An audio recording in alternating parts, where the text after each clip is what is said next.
vamos saliendo del barecito. Ya está vacío. Le voy a quitar el zoom que puso, ya está vacío el bar. Vamos saliendo con guantes, bandas. Yo también, porque está nevando. El aire está chaocho.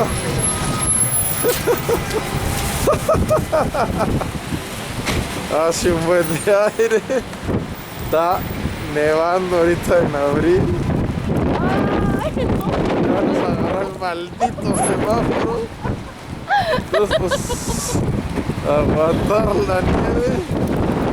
Que el aire está bruto. ¿Tienes frío?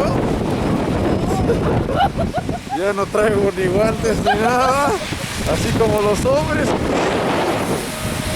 Aquí la dama se está ya contorsionando, ya no sabe ni dónde esconderse.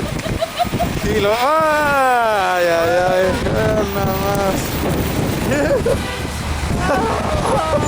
¿Tienes frío? ¿Tienes frío?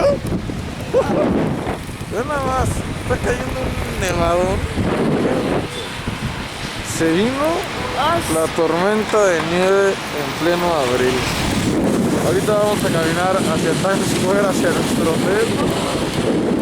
Y si está crudo. Vamos a cruzar. Bueno, ¿qué? Esto. Su